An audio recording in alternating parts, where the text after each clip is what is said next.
Opposition seek court to recall parliament. UPNG students mourn. New members sworn in for BDA board. This is NBC Papua New Guinea National News. Good evening, I'm Antonia Singut. The Supreme Court will fast-track and ensure an application filed by opposition leader Don Poilier to have Parliament recalled is quickly heard. It was filed yesterday and went before the Chief Justice for directions today. Lawyer Lowani Henao is representing Mr. Poilier. Maivo Lafanama reports. The government on 4 occasions refused to entertain a notice of motion for a vote of no confidence filed by the opposition. Last Wednesday, an abrupt adjournment of Parliament to August 2nd was the last straw for the opposition. It forced them to run to court seeking constitutional interpretations of certain sections of the Constitution and for Parliament to be recalled quickly. In welcoming the successful filing of the case, opposition leader flanked by Vanimo Green MP Beldenama and his lawyer explained why the action was taken. We believe very strongly that the committee, the private members' business committee, did not have any valid reason to reject or dismiss the motions filed by the opposition, did not have any legal reasons to do so. But they've been doing that with very parochial reasons. Mr. Poilier claimed the reasons for the adjournment was political in nature. So with this political involvement of these members in the committee and using political reason, they have seen it fit to continue to dismiss, reject valid the motion of no confidence filed by the opposition last 3 times. Mr. Nama said if the Prime Minister has numbers, then he does not need to be scared. If the Prime Minister is not running the country properly, then we invoke Section 145 of the Constitution through a vote of no confidence. It's simple as that. It's been done before. Why has Peter O'Neill continuously hijacked the process of the Constitution? The Supreme Court issued certain directions today. Application is made under 6 provisions of the Constitution, the main one being Section 145. Mr. Henao further say the vote of no confidence will determine people's wishes. And that provision is to provide a debate, the only provision in the Constitution to allow debate on the floor of Parliament, debate by the representatives of the people through their duly elected members on the floor of Parliament to debate as to whether the executive arm of the government is doing the right thing or it is not doing the right thing. Maivo Lafanama, NBC National News, Port Moresby. Meanwhile, Vanimo Green MP Beldenama says a vote of no confidence under Section 145 of the Constitution is a right and must be entertained by any government regardless of the outcome. Speaking to the media today, Mr. Nama said this process ensures the government is kept in check and also provides for transparency and accountability. Mr. Nama was speaking alongside the opposition leader Don Poilier during the announcement of an application filed yesterday at the Supreme Court. Mr. Nama said if a motion for a vote of no confidence is moved in Parliament, they will use their conscience and vote for the right group. Indicated that he will fast-track this matter. And so it must be, because it's of national importance. It is of public interest that this must be done. This must be done. And I believe that when the vote of no confidence is moved on the floor of Parliament, the 111 members will consciously make that decision on the day. I want to make it very clear that We in the opposition are with our opposition leader, and we will fight as a minority, but we represent the majority of this nation to ensure that we remove this bad leadership. National Fraud and Anti-Corruption Directorate Director Matthew Damaru has been called in for questioning by the Police Internal Investigations Unit today.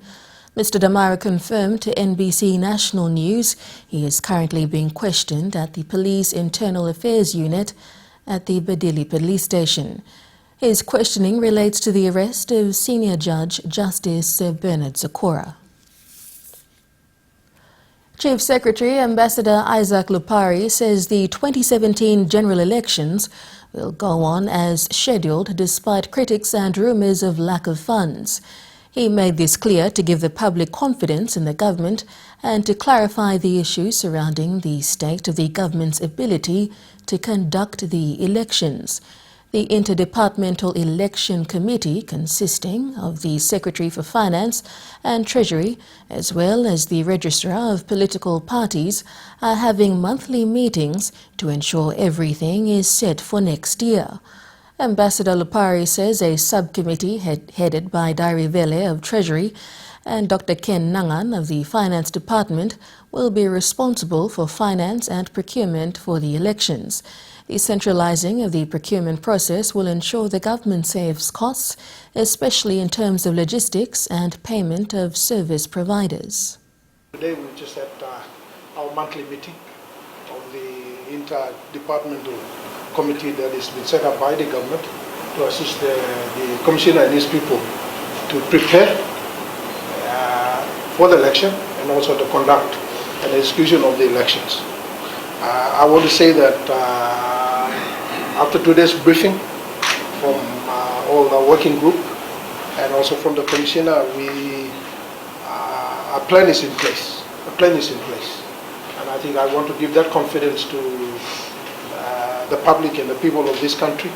The election will be conducted as scheduled by the Electoral Commission and approved by the Governor General, which commences in April 20th, where the writs are going to be issued. And sometimes in June, July, the polling will be conducted, and writs are going to be returned towards the end of July. The University of Papua New Guinea Council says it will leave the Commission of Inquiry to the relevant authorities to deal with. The Council did not reveal whether it will be part of the Commission of Inquiry.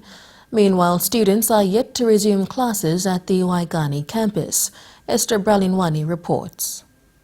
As a sign of unity and solidarity, students at the University of Papua New Guinea are still in mourning. They have refused to attend classes despite the University Council's orders. They are still traumatized by the event of last Wednesday and feel it is only appropriate to wait till the injured students recover. Only then they will resume classes. The University Council says the Commission of Inquiry will be undertaken by relevant authorities. They did not reveal whether they will be part of the inquiry. Meanwhile, the SRC President Kenneth Rapa has also welcomed the Commission of Inquiry but wanted to be unbiased. Lecture rooms and offices are open, but students are still traumatized and have not attended classes. Esther Bralinwani, NBC National News, Port Moresby. Meanwhile, the University of Goroka campus in Eastern Highlands Province is quiet today after the students' clash that forced the University Council to suspend classes for 2 weeks. The suspension came into effect yesterday. Students from the Mamase and Highlands regions left yesterday, while students from the New Guinea Islands and Southern region left the campus this morning. Reports from NBC Goroka say classes were suspended due to the clash between two student groups from the Highlands region following the protest by the UPNG students. Jacqueline Yala reports. The University of Goroka campus is quiet after students left for their respective provinces following the clash between student groups from the Highlands region. The Angan students were the first to leave the campus on Tuesday, followed by students from other regions yesterday. NBC Goroka reports that 6 buses loaded with students from the Momase region left yesterday under the arrangement made by Morobe Governor Kelly Naru and UOG school administration. Students from the other regions left the campus today. The clash between the students were reported to have been between the Eastern Highlands and Angus students following the argument on whether to return to classes or not. All this erupted following the protest by students at the University of Papua New Guinea in Port Moresby. NBC Goroka reports that majority of the students in Goroka wanted to return to classes, while the few decided to join their colleagues in protest, resulting in the clash. The University Council, however, says the school will continue after 2 weeks suspension is lifted. Jacqueline Yala, NBC National News, Port Moresby.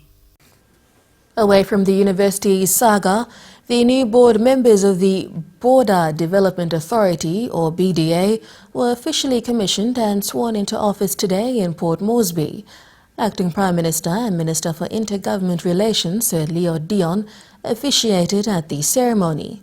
Sir Leo thanked the government under the leadership of Prime Minister Peter O'Neill for considering and approving his submission to the National Executive Council that appointed and entrusted the new board. Jason Gimawuri reports. In a small but significant ceremony witnessed by staff of BDA and the newly appointed board members, Sir Leo took time to acknowledge the outgoing chairman and board members for their contribution to the authority. He also thanked Executive Chairman Fred Konga for his leadership in the management of BDA. It is important that I acknowledge and thank the outgoing chairman and the board members of the contribution and of their contribution towards the objective of this very important organization. I also acknowledge and thank you, Executive Chairman, Mr. Konga, and your senior management team for maintaining the administration and management function of the authority in the interim while the government was going through the processes for appointment of the new board. And I would like to sincerely apologize for this long delay in relation to that because of certain circumstances beyond our control. He says now with the new board in place, there should not be any time wasted and challenged them to set the strategic direction to move the organization within the precincts of its full legal mandate under the BDA Act, adding that this is to deliver to the expectation of the government and the people in the 6 border development impacted provinces. And I am honored today to announce and declare the names of these new board members to complete the government's appointment processes of the new Board Development Authority board. And the appointed board members are, firstly, Ms. Nellie James, representing the women's and community. Secondly, Mr. Nixon Wara, representing the accounting profession. Mr. Lalio Erasi, representing the engineering profession. Today, the new board members of the Border Development Authority have been sworn in at the ceremony, with the Deputy Prime Minister and Intergovernment Minister, Grand Chief Leo Dion, urging the new board members to work together with the government in addressing border issues of the country. Jason Gimawuri, NBC National News, Port Moresby. Meanwhile, Executive Chairman of the Border Development Authority, Fred Konga, while welcoming the new board members, admitted that the state agency has issues in adequately addressing the border challenges. He thanked the government for the appointment of the board members and the continued assistance of the BDA. Mr. Konga also called on the media to conduct investigative reporting and to accurately report on cases along the border. Also, I would like to take the opportunity to thank the Prime Minister and the O'Neill Dion government for appointing the board members of PDA to assist us in the operations and management of this key state agency. We've got issues in the border areas. We're struggling to address all of this, and I'd like to thank the other agencies for your cooperation in the first few years that we've worked together. You have been cooperating very well with us, and we've addressed some of the issues, especially the Utung border facility. It has all been completed. Apart from other media critics, all I would say here is that critics need to talk to us, the border management, and also some criticisms about the Utung project. They need to go there themselves, and the media will assist by doing investigative reporting so that we do not blow out of context important issues that is affecting this country. So. We join Douglas now with the weather preview. Thanks, Antonia. Good evening, everybody. The weather in brief tonight. Most parts of the country are experiencing fine weather conditions, while others are having chances of few showers, rain, and thunderstorms. I've got all the weather details towards the end of the bulletin. For now, though, it's back to Antonia. Thank you, Douglas. Coming up next, opposition says country is facing financial crisis and protected areas policy consultation underway in Alatau. Stay with us on NBC National News.